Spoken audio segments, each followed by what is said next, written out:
আল্লাহ তাআলা বলেন, দুনিয়ার মানুষ সকল শোনো, তোমাদেরকে আমি আল্লাহ পৃথিবীর জমিনে সৃষ্টি করেছি। পৃথিবীর জমিনে তোমাদেরকে হায়াত দিয়েছি, তোমাদেরকে মওত দিয়েছি, তোমাদেরকে পৃথিবীর জমিনে বিচরণ করার মতো শক্তি আমি আল্লাহ তোমাদেরকে দান করেছি। এই সব কিছু দান করার পিছনে আমি আল্লাহর একটা উদ্দেশ্য আছে। উদ্দেশ্যটুকু হলো বান্দা আমি আল্লাহর গোলামি করবে। আল্লাহ তাআলা বলেন, ওয়ামা খলাকতুল জিন্না ওয়াল ইনসা ইল্লা লিয়াবুদুন। আল্লাহ তাআলা বলেন, বান্দা দুনিয়াতে যা কিছু করবে সব কিছু আমি আল্লাহর গোলামি, আমি আল্লাহর ইবাদত করার জন্য বান্দাগুলো পৃথিবীর জমিনে সব কিছু করবে। বান্দা দুনিয়াতে রাজনীতি করবে, রাজনীতির উদ্দেশ্য কার সন্তুষ্টি অর্জন? আল্লাহর সন্তুষ্টি অর্জন করা। বান্দা দুনিয়াতে মানুষের সাথে কথা বলবে, বান্দা দুনিয়াতে কারো সাথে সম্পর্ক করবে, এটাও আল্লাহর সন্তুষ্টি অর্জনের জন্য হবে। বান্দা কারো সাথে সম্পর্ক বিনষ্ট করবে, এটাও আল্লাহর সন্তুষ্টি অর্জনের জন্য হবে। বান্দা পৃথিবীতে যা কিছু করবে এই সব কিছু আল্লাহর সন্তুষ্টি অর্জনের জন্য করবে। কেন? আল্লাহ তাআলা পৃথিবীতে তোমাকে আমাকে বানিয়েছেন খুব সুন্দর করে। পৃথিবীতে আমি আর আপনি দুনিয়াতে আসার পূর্বে মালিকের কাছে কোনোদিন বলি নাই, ওগো মালিক আমাকে দুনিয়ার জমিনে মানুষ বানায় দুনিয়াতে পাঠাও। আমি আর আপনি কখনো দরখাস্ত করি নাই, কখনো বলি নাই, বরং আমাকে আপনাকে আল্লাহ তাআলার পক্ষ থেকে ভালোবাসা আর মহব্বত দিয়ে মানুষ হিসাবে সৃষ্টি করেছেন। আল্লাহ বলে, রে বান্দা তোমাকে দুইটা হাত দিলাম, তোমাকে দুইটা চক্ষু দিলাম, তোমাকে দুইটা কান দিলাম, তোমাকে দুইটা পা দিয়ে দিলাম। আমি আল্লাহ তোমাকে এই সব কিছু সৌন্দর্য আমি আল্লাহ তোমাকে দান করলাম। আল্লাযী খলাকাকা ফাসাওয়াকা ফাআদালাক। আল্লাহ তাআলা বলেন, বান্দা তোমাকে আমি আল্লাহ সুন্দর করে বানাইলাম। সুন্দর করে বানানোর পরে এবার আমি আল্লাহ তোমাকে ঘোষণা করলাম, ওয়ালাকাদ কাররামনা বনি আদম। আমি আল্লাহ তোমাকে বনি আদমের ভিতরে সবচেয়ে শ্রেষ্ঠত্ব দান করলাম। শুধু তাই নয়, আল্লাহ তাআলা বলেন, বান্দা তোমাকে দুইটা চক্ষু আমি আল্লাহ দান করলাম। কত সুন্দর দুইটা চক্ষু আমি আল্লাহ দান করলাম। বান্দা তোমার দুইটা চক্ষু যে আমি আল্লাহ দান করলাম, আল্লাহ তাআলা বলেন, আলাম নাজআল লাহু আইনাইন ওয়া লিসানান ওয়া শাফাতাইন ওয়া হাদাইনাহুন নাজদাইন। আল্লাহ তাআলা বলেন, তোমাকে দুইটা চক্ষু আমি আল্লাহ দান করলাম, তোমাকে দুইটা হাত আমি আল্লাহ দান করলাম। এই সব কিছু আমি আল্লাহ দান করার পিছনে আমি আল্লাহর উদ্দেশ্য হলো, বান্দা চক্ষুগুলো দিয়ে আমি আল্লাহর সৃষ্টিগুলো বান্দা তুমি দেখবে, চক্ষুগুলো দিয়ে আমি আল্লাহর কোরআনগুলো তেলাওয়াত করবে, চক্ষুগুলো দিয়ে আমি আল্লাহর কোরআনটা দেখে দেখে আমি আল্লাহর কোরআনটা বুঝে বুঝে ঈমান আনবে। আর ঈমান আনার পরে আমি আল্লাহ তোমাকে জান্নাতের মেহমান বানাইয়া দিব। আল্লাহ তাআলা বান্দাদেরকে দুনিয়াতে প্রেরণ করেছেন আল্লাহর সন্তুষ্টি অর্জনের জন্য, না আরো কোনো অন্য উদ্দেশ্য আছে? অন্য কোনো উদ্দেশ্য নাই। উদ্দেশ্য হলো একটাই, আল্লাহ তাআলা মানুষকে সৃষ্টি করেছেন আল্লাহর সন্তুষ্টি অর্জনের জন্য, আল্লাহর কাজ করার জন্য। প্রিয় হাজিরিন, আল্লাহ তাআলা মানুষগুলোকে কতটুকু ভালোবাসেন জানেন?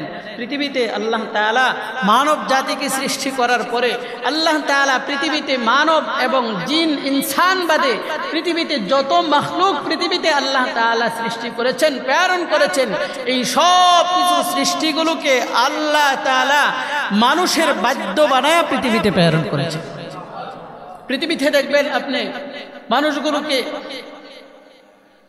দেও দানব বেড়া বকরি ছাগল হাঁস মুরগি এই সব কিছু একমাত্র মানুষের গোলামি করে। কথা ঠিক না? আপনি আমি গরু লালন পালন করি, গরু মানুষের উপকারে আসে। আপনি আর আমি হাঁস মুরগি লালন পালন করি, এই হাঁস মুরগি মানুষের উপকারে আসে। পৃথিবীতে যত মাখলুক আছে সব মাখলুকগুলো মানুষের উপকারে আসে। প্রিয় হাজিরিন, এখন দিলের ভিতরে প্রশ্ন হতে পারে, হুজুর তাহলে পৃথিবীতে যেহেতু সব মাখলুক মানুষের উপকারে আসে, আমরা তো স্বাভাবিকভাবে দেখি সাপ বিচ্ছু এই বিষাক্ত যত প্রাণী আছে এই প্রাণীগুলো মানুষের খেদমত করে না, বরং মানুষের ক্ষতি করে। শেখ জাকারিয়া আলাইহিস সালাতু ওয়াস সালাম ওনার কিতাবের ভিতরে ঘটনা বর্ণনা করেন। শেখ জাকারিয়া আলাইহিস সালাতু ওয়াস সালাম ওনার কিতাবের ভিতরে বর্ণনা করেন, উনি বলেন পৃথিবীর জমিনে যত মাখলুক আছে সব মাখলুক মানুষের খেদমত করে, মানুষের গোলামি করে, কোনোটা সরাসরি মানুষের খেদমত করে, মানুষের গোলামি করে, আর কোনোটা পরোক্ষভাবে মানুষের খেদমত করে, মানুষের গোলামি করে। আমি ইতিপূর্বেও বলেছি আল্লাহর এক বান্দা, আল্লাহর ওলি বান্দাটা জমিনের ভিতরে চিন্তা করে, পৃথিবীর জমিনে যেহেতু সব কিছু আল্লাহ তাআলা সৃষ্টি করেছেন মানবের উপকারার্থে, আল্লাহর বান্দা আবার চিন্তা করতে শুরু করে পৃথিবীর জমিনে যে বিচ্ছু দেখা যায় এই বিচ্ছু মানুষের কি উপকারে আসবে। আল্লাহর বান্দা নদীর পার দিয়ে চলতে শুরু করে, আল্লাহর বান্দা মনে মনে চিন্তা করে বিচ্ছু কিসের জন্য মানুষের উপকার করে, কিভাবে মানুষের উপকার করে এটা আমি দেখব। এই চিন্তা ভাবনা করতে করতে বিচ্ছুর পিছনে পিছনে আল্লাহর ওলি দৌড়াইতে শুরু করে। আল্লাহর ওলি বিচ্ছুর পিছনে পিছনে যায়। নদীর পাড় দিয়ে যখন আল্লাহর বান্দা যাইতে শুরু করে, বিচ্ছুটা জমিনের ভিতরে নদীর পাড় দিয়ে চলতে শুরু করে, পিছন দিক দিয়ে আল্লাহর বান্দা চলতে শুরু করে। কিছু দূর যাওয়ার পর এবার বিচ্ছুটা কচুরি পানার উপরে লাফ দিয়ে উঠে নদীটা পার হয়ে গেল।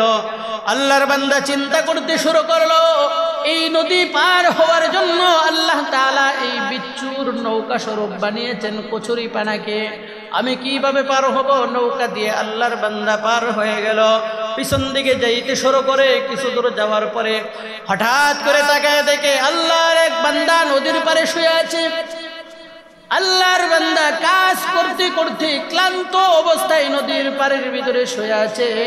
এমন সময় তাকায় দেখে পিছন দিক থেকে একটা বিষাক্ত সাপ আল্লাহর বান্দার শরীরের ভিতরে দংশন করবে, কামড় দিবে।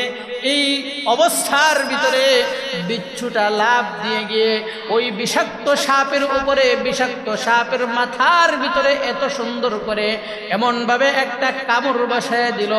আর বিচ্ছুর কামড় দেওয়ার সঙ্গে সঙ্গে সাপটা আল্লাহ তাআলার কুদরতিভাবে জমিনের ভিতরে প্যারালাইসিস রোগীর মতো লাফাইতে শুরু করে। এবার আল্লাহর বান্দা চিন্তা করে, হায় হায়, পৃথিবীর জমিনে যত মাখলুক আছে সব মাখলুক এই পৃথিবীতে মানুষের গোলামি করে, মানুষের ইবাদত করে, মানুষের খেদমত করে। আল্লাহ তাআলা আজকের এই দিনে যদি বিচ্ছুকে না পাঠাইতেন তাহলে বিষাক্ত সাপের কামড়ে আল্লাহর বান্দা দুনিয়া থেকে চলে যাইত, মারা যাইত।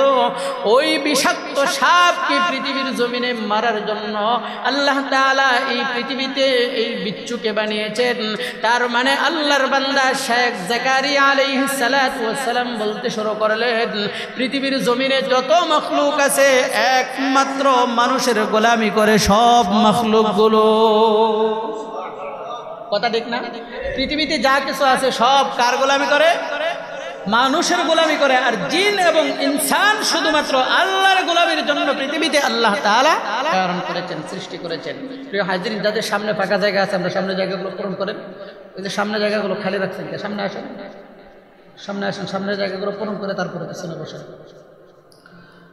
প্রিয় হাজিরিন, তাহলে আমি বলতেছিলাম পৃথিবীতে যত মাখলুক আল্লাহ তাআলা প্রেরণ করেছেন সব মাখলুককে আল্লাহর গোলামি করার জন্য জিন এবং ইনসানকে সৃষ্টি করেছেন। আর জিন এবং ইনসানের খেদমত করার জন্য, তাদের গোলামি করার জন্য আল্লাহ তাআলা পৃথিবীতে সব মাখলুক বানাইছেন।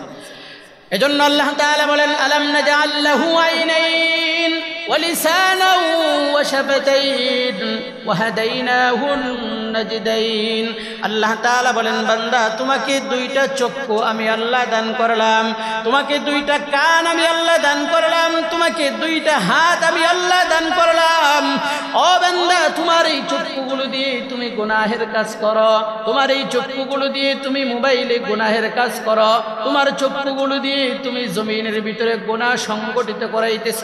পৃথিবীর জমিনে আল্লাহ তাআলা তোমাকে লালন পালন করেন, তোমাকে খাবারের মতো শক্তি দিয়েছেন, তোমাকে জবান দিয়ে কথা বলার মতো শক্তি দিয়েছেন। আল্লাহ তাআলা বলেন, আর রহমান আল্লামাল কুরআন খলাকাল ইনসানা আল্লামাহুল বায়ান।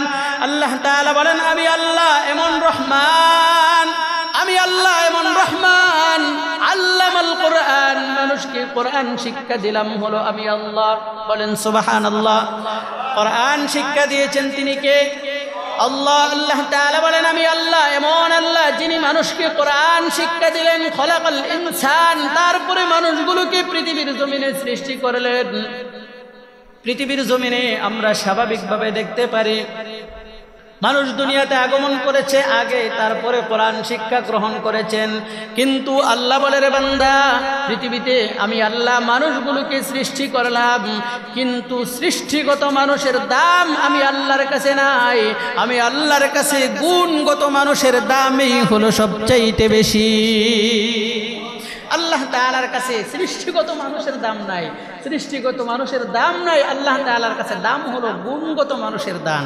আল্লাহ তাআলা বলেন মানুষ গুণের দিক দিয়ে কে সবচেয়ে উত্তম, মানুষ গুণের দিক দিয়ে কার চরিত্র সবচেয়ে সুন্দর, এই মানুষগুলোর দাম আল্লাহ তাআলার কাছে বেশি প্রিয়। এজন্য আল্লাহ তাআলা জান্নাতের ভিতরে পয়গম্বর আদম আলাইহিস সালাতু ওয়াস সালামকে জিজ্ঞাসা করলেন, তোমাকে কোরআন শিক্ষা দিলাম, তোমাকে ওই জিনিসের ইলম দিলাম, তোমাকে ওই জিনিসের ইলম দিলাম, তোমাকে এটার ইলম দিলাম, সেটার ইলম দিলাম, সব কিছু আমি আল্লাহ তোমাকে জান্নাতের ভিতরে আমি আল্লাহর কুদরতি ইলম দিয়ে তারপরে পৃথিবীতে সৃষ্টি করলাম। পৃথিবীতে যে মানুষগুলো কোরআন শিখবে, কোরআন শিখাবে, আল্লাহর রাসূল বলেন খায়রুকুম মান তাআল্লামাল কুরআনা ওয়া আল্লামা আও কামা ক্বালা নবী আলাইহিস সালাতু ওয়াস সালাম। আল্লাহর রাসূল বলেন পৃথিবীতে যারা কোরআন শিখবে, কোরআন শিখাবে, কোরআনের উপর যারা আমল করবে, ইস্তেকামত থাকবে, ওই মানুষগুলো আল্লাহ তাআলার কাছে সবচেয়ে বেশি দাম। আল্লাহর কাছে দামি হলো গুণগত মানুষের দাম আল্লাহর কাছে বেশি। প্রিয় হাজিরিন, এজন্য আল্লাহ তাআলা বলেন আর রহমান আল্লামাল কোরআন খলাকাল ইনসান আল্লামাহুল বায়ান। আল্লাহ তাআলা শুরুতে বলেছেন রহমান, রহমান হলেন এমন আল্লাহ যিনি আমাকে আপনাকে কোরআন শিক্ষা দিয়েছেন। রহমান হলেন এমন আল্লাহ যিনি আমাকে আপনাকে সৃষ্টি করেছেন। রহমান হলেন এমন আল্লাহ যিনি আপনাকে আমাকে বয়ান শিক্ষা দিয়েছেন। সুবহানাল্লাহ। পৃথিবীতে আমরা স্বাভাবিকভাবে মনে করি যারা কথা বলে, মসজিদের মিম্বরে কথা বলে, ওয়াজ মাহফিল করে, ওরাই মনে হয় বক্তা। না, আল্লাহর ভাষায় পৃথিবীতে যত মানুষ আগমন করেছে, যে যে ভাষায় তার মনের ভাবগুলো প্রকাশ করতে পারে, এই সব মানুষই হলো আল্লামাহুল বায়ান। সকল মানুষকে আল্লাহ তাআলা বয়ান শিক্ষা দিয়েছেন। কথা ঠিক না? আমি আর আপনি কথা বলার মতো শক্তি দিয়েছেন তিনি কে? আরো চিল্লায় বলেন তিনি কে? আমাকে আপনাকে কথা বলার মতো শক্তি দিয়েছেন আল্লাহ। যারা ব্যবসা করে, ব্যবসায় তার পণ্যের সৌন্দর্য বজায় রাখা, তার পণ্যের গুণগান করা, জবান দিয়ে কথা বলা, এই শক্তি দিয়েছেন তিনি কে? কোরআনের পক্ষে কথা বলার শক্তি দিয়েছেন তিনি কে? জবানের হিসাব আল্লাহ তাআলার কাছে কিয়ামতের ময়দানে বান্দাদের হিসাব নিকাশ নেবেন তিনি কে? আল্লাহ। এজন্য আল্লাহ তাআলা বলেন আল্লামাহুল বায়ান। পৃথিবীর জমিনে আমি আল্লাহ মানুষকে বয়ান শিক্ষা দিলাম, মানুষকে কথা বলার মতো, ভাব মূর্তি প্রকাশ করার মতো শক্তি আমি আল্লাহ দান করলাম। ও ভাই, পৃথিবীর জমিনে আমরা দেখতে পারি মায়ের পেট থেকে সন্তান ভূমিষ্ঠ হয়। সন্তান ভূমিষ্ঠ হওয়ার পরে সর্বপ্রথম সন্তানের খাবারের ব্যবস্থা করেন তিনি কে? আর চিল্লায় বলেন তিনি কে? মানুষের খাবারের ব্যবস্থা করেন আল্লাহ তাআলা। যখন মানুষকে পৃথিবীতে প্রেরণ করেন, পৃথিবীতে সৃষ্টি করেন, জন্মগ্রহণ করে মায়ের পেট থেকে, ওই সন্তানটা কি খাবার খাইতে পারবে? ওই সন্তানের মুখের ভিতরে খাবারটা কতটুকু গরম হবে নাকি ঠান্ডা হবে? মায়ের পেট থেকে সন্তানটা ভূমিষ্ঠ হওয়ার পরে তার কখন ক্ষুধা লাগে, কখন ক্ষুধার খান্না সন্তান করে, এই সব কিছু বোঝার মতো মায়ের দিলের ভিতরে শক্তি দিয়েছেন তিনি কে? মায়ের পেট থেকে এত সুন্দর বুকের ভিতরে আল্লাহ তাআলা খাবার দিয়েছেন। পৃথিবীর জমিনে এই সুন্দর খাবার আর এত পুষ্টিকর খাবার পৃথিবীর জমিনে কিয়ামত পর্যন্ত আর কেউ সৃষ্টি করতে পারবে না, একমাত্র আল্লাহই মায়ের স্তনের ভিতরে খাবারের ব্যবস্থা করেছে। এজন্য আল্লাহ তাআলা বলেন আল্লামাহুল বায়ান। আল্লাহ তাআলা বান্দাদেরকে বয়ান শিক্ষা দিলেন। কি বয়ান শিক্ষা দিলেন? আল্লাহ বলেন বান্দা তোমাকে আমি আল্লাহ কথা বলার মতো ভাব মূর্তি তোমাকে শিক্ষা দিয়ে দিলাম। কেউ কোরআন হাদিস অনুযায়ী কথা বলবে, এই শক্তি আমি আল্লাহ দিয়ে দিলাম। কেউ ব্যবসা বাণিজ্যের ক্ষেত্রে কথা বলবে, এই শক্তি আমি আল্লাহ দিয়ে দিলাম। কেউ আমি আল্লাহর নাফরমানির ক্ষেত্রে কথা বলবে, আমি আল্লাহ তাকেও শক্তি দিয়ে দিলাম। কেন? আমি আল্লাহ হলাম রহমান। আমি আল্লাহর রহমান নামের উসিলায় দুনিয়াতে ইহুদি খাবে, হিন্দু খাবে, খ্রিস্টান খাবে, বৌদ্ধ খাবে, দুনিয়াতে যত মাখলুক আল্লাহ তাআলা সৃষ্টি করেছেন, আল্লাহর নাফরমানি করার পরেও তাদেরকে রিজিকের ব্যবস্থা করবেন তিনি কে? দুনিয়াতে আল্লাহর নাফরমানি করার পরেও আল্লাহ তাআলা তাদেরকে খাবার খাওয়াবে, তাদেরকে তাদের জমিনের ভিতরে ফসল ফলাবে, এই সব কিছু করাবেন আল্লাহ। আল্লাহ বলেন বান্দা এটার অর্থ হলো আমি আল্লাহ হলাম রহমান। দুনিয়াতে রহমানের খাতিরে পৃথিবীতে হিন্দু খাবে, খ্রিস্টান খাবে, বৌদ্ধ খাবে, আল্লাহকে যারা স্বীকার করে তারাও খাবে, যারা আল্লাহর নাফরমানি করে তারাও খাবে, যারা আল্লাহর পক্ষে কথা বলে তারাও খাবে, যারা আল্লাহর বিপক্ষে কথা বলে তারাও খাবে। কিন্তু আমি আল্লাহ আরেকটা আখিরাতের ব্যবস্থা করেছি, যেখানে আমি আল্লাহকে যারা স্বীকার করেছে, আমি আল্লাহর পক্ষে যারা কথা বলেছে, আমি আল্লাহর পক্ষ নিয়ে যারা দুনিয়াতে বিচরণ করেছে, ওই মানুষগুলোর জন্যই আমি আল্লাহ রহিম হিসাবে তাদেরকে খাবার। আমাদের এই দুনিয়া থেকে পরপারের আরেকটা জিন্দেগি আছে, ব্যাপারে আমাদের সন্দেহ আছে? কথা বলেন, সন্দেহ আছে? এই পৃথিবী থেকে চক্ষু বন্ধ হলে আমরা আখিরাতের জিন্দেগিতে যাব। মিনহা খলাকনাকুম ওয়া ফিহা নুঈদুকুম ওয়া মিনহা নুখরিজুকুম তারাতান উখরা। আল্লাহ তাআলা বলেন তোমাকে মাটি দ্বারাতে সৃষ্টি করেছি, এই মাটি থেকেই তোমাকে উত্তোলন করেছি, এই মাটিতেই তোমাকে দাফন করব, এবং এই মাটি থেকেই আবার তোমাকে পুনরায় আবার তোমাকে জীবিত করা হবে। এবং আমি আল্লাহর কাঠগড়ায় দাঁড়িয়ে, আমি আল্লাহর কাছে দাঁড়িয়ে পরিপূর্ণভাবে তোমার জিন্দেগির হিসাব আমি আল্লাহর কাছেই দিতে হবে। এ ব্যাপারে সন্দেহ আছে? ওয়াল কদরি খায়রিহি ওয়া শাররিহি মিনাল্লাহি তাআলা ওয়াল বা'সি বা'দাল মাউত। কালিমার ভিতরে আমরা পড়েছি ওয়াল কদরি খায়রিহি, আমার তকদীরের উপরে যা আছে তকদীরের উপর বিশ্বাস স্থাপন করলাম। আজকে আমি অসুস্থ, আগামীকালকে সুস্থ। এই অসুস্থ এবং সুস্থতার মালিক তিনি কে? আল্লাহ বলেন বান্দা সুস্থতার মালিক আমি আল্লাহ, অসুস্থতার মালিক হলাম আমি আল্লাহ। আমি আল্লাহ হলাম এই রহমান। সকালবেলার বাদশাহ আমি আল্লাহ, বিকালবেলা ফকির বানায় দিলাম। সকালবেলার রাষ্ট্রপ্রধান আমি আল্লাহ, বিকালবেলার বিপদের সম্মুখীন বানায় দিলাম। সকালবেলার ক্ষমতার অধিকারী, বিকালবেলা ক্ষমতা চিনায় নিলাম, তিনি হলাম আমি আল্লাহ। আল্লাহ বলে রে বান্দা তোমার জবান দিয়ে কথা বলার মতো শক্তি আমি আল্লাহ তোমাকে দান করলাম। আল্লামাহুল বায়ান, বান্দা তোমাকে আমি আল্লাহ বয়ান শিক্ষা দিয়ে দিলাম।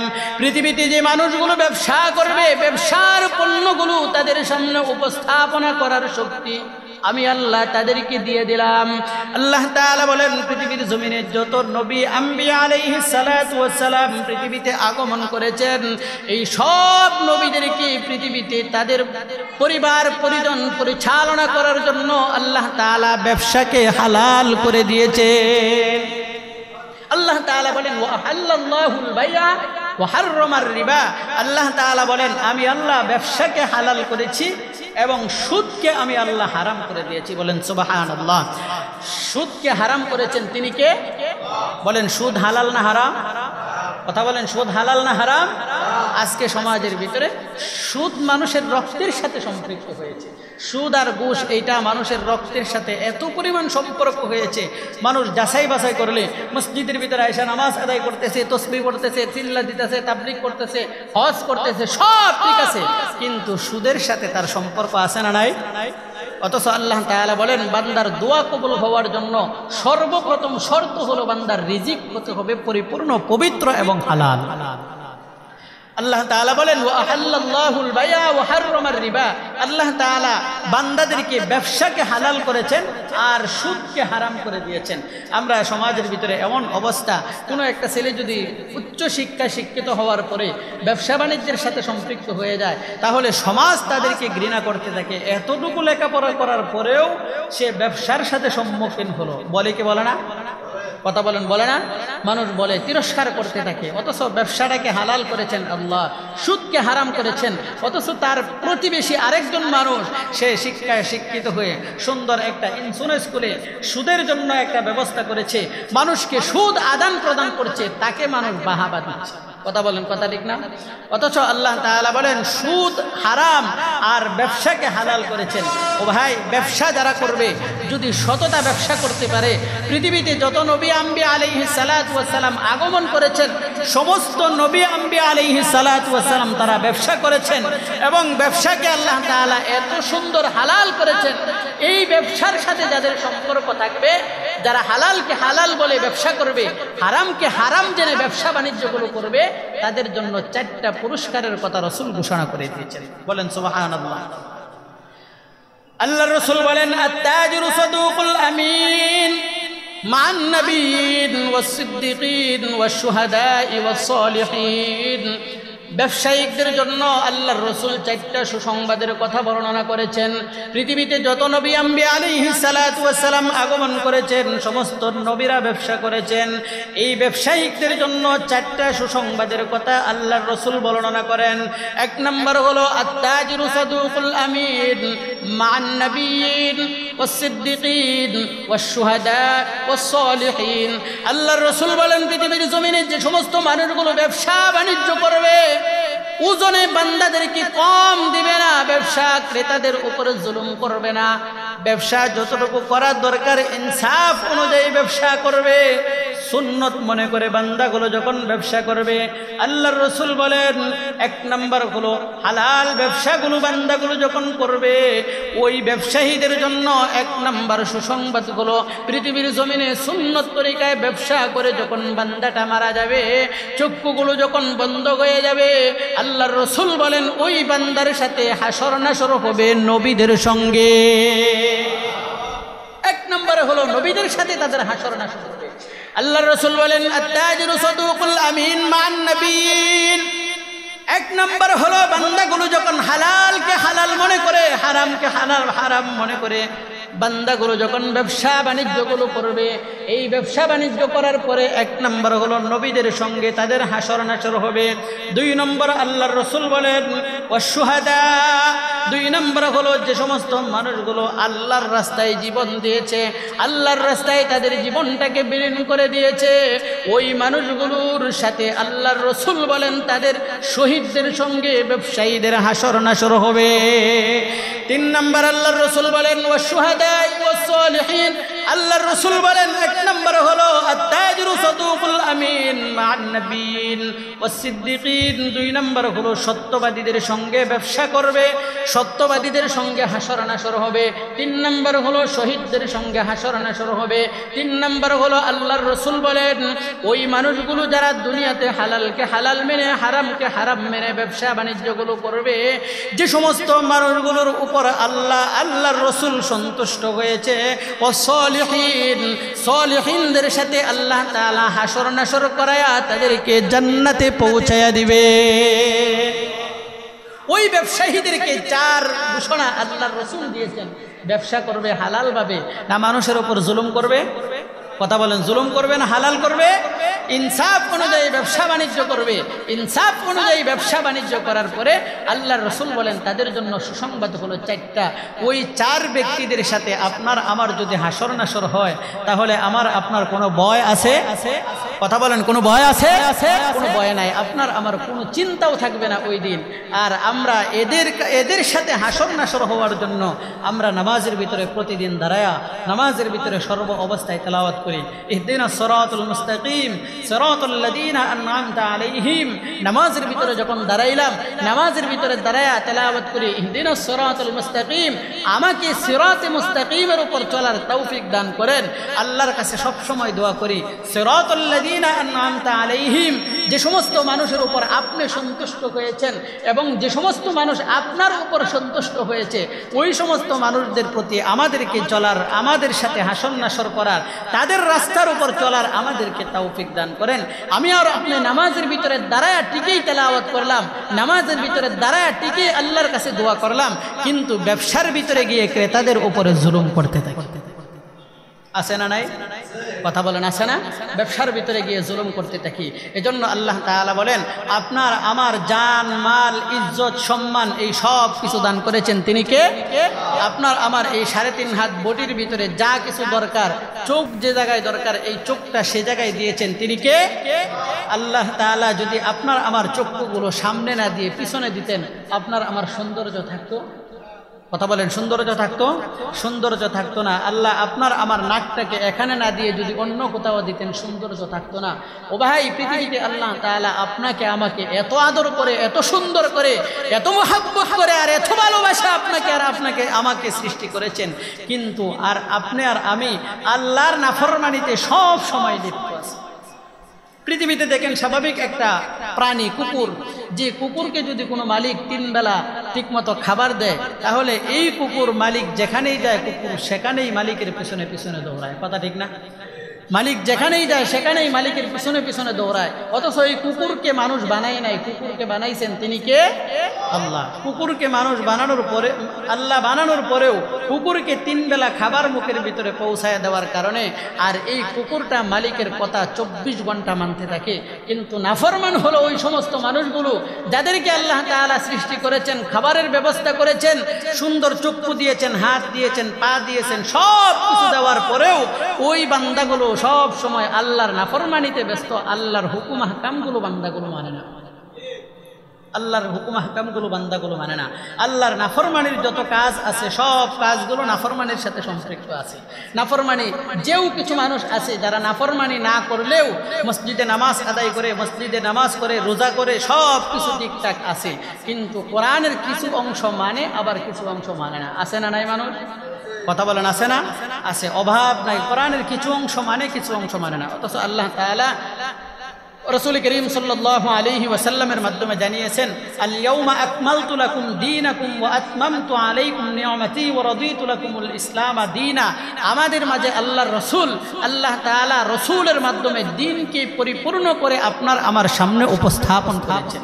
কোরআনের ভিতরে সূরাতুল ফাতিহা থেকে শুরু করে একেবারে সূরাতুন নাস পর্যন্ত, নাসের শেষের সিন পর্যন্ত পৃথিবীতে যত আয়াত, যত বাক্য আল্লাহ তাআলা সৃষ্টি করেছেন, এই সব কিছুর উপর ঈমান আনার নামই হলো মুমিন। কথা ঠিক না? যদি একটা মাত্র আয়াতের উপর কোনো ব্যক্তি অস্বীকার করে তাহলে তার ঈমান থাকবে? কথা বলেন, তার ঈমান থাকবে? কোনো ব্যক্তি যদি বলে যে কোরআনের ভিতরে রাজনীতি নাই, কোরআনের ভিতরে রাজনীতির সাথে সম্পৃক্ত নাই, কোরআনের ভিতরে রাজনীতি সম্পৃক্ত নাই, কোরআনের ভিতরে সুদের আলোচনা নাই, কোরআনের ভিতরে ঘুষের আলোচনা নাই, কোরআনের ভিতরে গান বাজনার আলোচনা নাই, কিংবা আলোচনা আছে এগুলো আমি বিশ্বাস করি না, তাহলে তার ঈমান থাকবে? মসজিদে নামাজ পড়বে, রোজা করবে, যাকাত দিবে, হজ করবে, সব কিছু ঠিকঠাক করবে, কিন্তু বান্দার ঈমান থাকবে না। এজন্য আল্লাহ তাআলা বলেন, বান্দা তোমাকে আমি আল্লাহ পৃথিবীর জমিনে সৃষ্টি করেছি, আমি আল্লাহর কোরআনকে পরিপূর্ণভাবে মানার নাম হলো ঈমান। থেকে নিয়ে শেষ পর্যন্ত মানবে। রাজনীতির কথা যেখানে আছে সেখানেও আমি যেভাবে মানব, নামাজের কথা যেখানে আছে সেখানেও আমি সেভাবে মানব, হজের কথা যেখানে আছে আমি যেভাবে মানব, যাকাতের কথা যেখানে আছে আমি সেখানেও সেভাবেই মানব। কোরআনুল কারীমের ভিতরে যেভাবে যে বিষয়গুলো উপস্থাপন করেছেন, এই সব কিছু বিষয় মানার নামই হলো পরিপূর্ণ ঈমান। আল্লাহ তাআলা বলেন, বান্দা পরিপূর্ণ ঈমান যদি তুমি আনতে চাও, কোরআনুল কারীমের কোন আয়াতকে অস্বীকার করলে তোমার ঈমান থাকবে না, তুমি বেঈমান হয়ে যাবে। পরিপূর্ণ ঈমান আনার জন্য তোমার শর্ত হলো পড়া কোরআনকে তোমাকে মানতে হবে, পড়া কোরআনের উপরে তোমাকে ঈমান আনতে হবে। আল্লাহ তাআলা বলেন, ইন্নাল্লাহা আশতারা মিনাল মুমিনিনা আনফুসাহুম ওয়া আমওয়ালাহুম বিআন্না লাহুমুল জান্নাহ। আল্লাহ তাআলা বলেন, বান্দা আমি আল্লাহ তোমার কাছে জান এবং মালের বিনিময়ে আমি আল্লাহর জান্নাতকে তোমার কাছে বিক্রি করে দিয়েছি। আল্লাহ তাআলা বলেন, জান এবং মাল দুইটা জিনিসের বিনিময়ে আমি আল্লাহ তোমাদের কাছে জান্নাত বিক্রি করে দিয়েছি। জান যদি কোথাও জিহাদের, ইসলামের বিপক্ষে জিহাদের প্রয়োজন হয়, সেখানে জান দিয়ে আল্লাহর সন্তুষ্টি অর্জন করবে মুমিনের কাজ। বান্দাগুলো যেখানে অর্থের প্রয়োজন, মাল দেওয়ার প্রয়োজন, সেখানে মাল দিয়ে আল্লাহর সন্তুষ্টি অর্জন করবে মুমিনের কাজ। আল্লাহর রাসূল বলেন, পৃথিবীর জমিনে ওই মানুষগুলো হলো জাহান্নামী, ওই মানুষগুলো হলো জাহান্নামী যাদেরকে অর্থ সম্পদ আল্লাহ দেওয়ার পরেও এই অর্থ সম্পদ থেকে আল্লাহর রাস্তায় বিলীন করে না, আল্লাহর রাস্তায় খরচ করে না, ওই মানুষগুলো হলো জাহান্নামী। আল্লাহর রাসূল বলেন, জাহান্নামের ভিতরে একটা গাছ আছে, যেই গাছটার শাখা প্রশাখা পৃথিবীর জমিনে আছে। এই গাছের শাখা প্রশাখার ভিতর থেকে ওই মানুষগুলো হলো পৃথিবীর জমিনে জাহান্নামী, যেই মানুষগুলোর সামনে দানের সুযোগ আছে, বান্দার পকেটে টাকা আছে, বান্দার অর্থ আছে, এই সব কিছু টাকার পরেও যখন বান্দাগুলো বখিলি করে মসজিদ মাদ্রাসা দ্বীনের কাজের সাথে তার অর্থ না লাগায়, আল্লাহর রাসূল বলেন ওই মানুষগুলো হলো জাহান্নামী। আল্লাহর রাসূল বলেন, জান্নাতের ভিতরে একটা গাছ আছে, ওই গাছটার শাখা প্রশাখা পৃথিবীর জমিনে সব জায়গায় ছড়িয়ে ছিটিয়ে আছে। সাহাবায়ে ইকরাম জিজ্ঞাসা করলেন, ইয়া রাসূলুল্লাহ, ওই গাছের শাখা প্রশাখা কোনগুলো আমরা কিভাবে চিনতে পারবো? আল্লাহর রাসূল বলেন, ওই গাছের শাখা প্রশাখা হলো দুনিয়ার জমিনে যে বান্দাগুলো ঈমান আনবে, ঈমান আনার পরে আমলে সালেহ করবে, আমলে সালেহ করার পরে বান্দাগুলো আমি আল্লাহর রাস্তায় যখন যা চাওয়া হয়, বান্দাগুলোর কখনো আমি আল্লাহর রাস্তায় জীবন চাওয়া হবে, বান্দাগুলো কখনো আমি আল্লাহর রাস্তায় রক্ত চাওয়া হবে, বান্দাগুলো কখনো আমি আল্লাহর রাস্তায় বান্দাদের অর্থ চাওয়া হবে। এই সব কিছু বান্দাগুলো দিয়ে যখন আমি আল্লাহর সন্তুষ্টি অর্জন করবে, আমার ওই বান্দাগুলো হলো জান্নাতের শাখা প্রশাখা, গাছের ডালাপালা। ওই বান্দাগুলো চক্ষু বন্ধ হওয়ার সঙ্গে সঙ্গে আমি আল্লাহর জান্নাতে পৌঁছে যাবে। আল্লাহ রসুল বলেন, ওই মানুষগুলো জান্নাতে পৌঁছে যাবে। প্রিয় হাজিরিন, আপনাদের কাছে জানতে চাই, পৃথিবীতে যদি কখনো ইসলামের পক্ষে কোনো আলেম বা কোরআনের পক্ষে যদি কোনো নাস্তিক আর বেঈমান আর মুরতাদের বিরুদ্ধে যদি কোনো উলামায়ে কেরাম ডাক দেয় জিহাদের জন্য, যদি ইসলাম প্রতিষ্ঠিত করার জন্য কখনো আমাদের সামনে ডাক আসে, আমাদের সামনে রক্ত দেওয়ার প্রয়োজন হয়, আমাদের সামনে জীবন দেওয়ার প্রয়োজন হয়, আমাদের সামনে যা কিছুর প্রয়োজন হয়, আমরা শরীরের শেষ বিন্দু রক্ত দিয়ে এই দেশে ইসলামকে প্রতিষ্ঠিত করার জন্য কারা কারা প্রস্তুত? হাত তুলে আল্লাহ। আল্লাহ তাআলা আমাদেরকে পৃথিবীর জমিনে যতদিন বাঁচিয়ে রাখবেন, হাত উপরের দিকে রাখেন, যতদিন পৃথিবীতে আমাদেরকে পৃথিবীতে বাঁচিয়ে রাখবেন, এই জমিনের ভিতরে আমার আপনার শরীরে এক বিন্দু রক্ত থাকা অবস্থায় আমাদেরকে পৃথিবীর জমিনে ইসলামকে প্রতিষ্ঠিত করা প্রতিটা মুসলমানের দায়িত্ব হয়ে পড়বে। কথা ঠিক না? আমাদের জান মাল ইজ্জতের বিনিময় হলেও আমাদের কোরআনের উপর আঘাত আসুক, এটা আমরা চাই না। কথা ঠিক না? কথা বলেন, কথা ঠিক না? যতদিন পর্যন্ত আমাদের মুসলমানদের হাত নামান, যতদিন পর্যন্ত মুসলমানের শরীরে এক বিন্দু রক্ত থাকবে, এক সেকেন্ড সময় হায়াতের জিন্দেগি আমার আপনার চোখের সামনে থাকবে, ততক্ষণ পর্যন্ত এ দেশে কোরআন অপমানিত হোক, এটা আমরা চাই না। কথা ঠিক না? আমাদের জীবনের বিনিময় হলেও আল্লাহ তাআলা আমাদেরকে ঘোষণা করেছেন, ইন্নাল্লাহ ইশতারা মিনাল মুমিনিনা আনফুসাহুম ওয়া আমওয়ালাহুম বিআন্না লাহুমুল জান্নাহ। আমার কাছে জান এবং মালের বিনিময়ে আল্লাহ তাআলা জান্নাতকে বিক্রি করে দিয়েছেন। প্রিয় হাজিরিন, যখন যেখানে জানের প্রয়োজন হয় তখন সেখানে আমি আর আপনি জান দিব, যখন যেখানে মালের প্রয়োজন হয় আমি আর আপনি সেখানে মাল দিব। প্রস্তুত আছেন ইনশাআল্লাহ? কথা বলেন, প্রস্তুত আছেন না?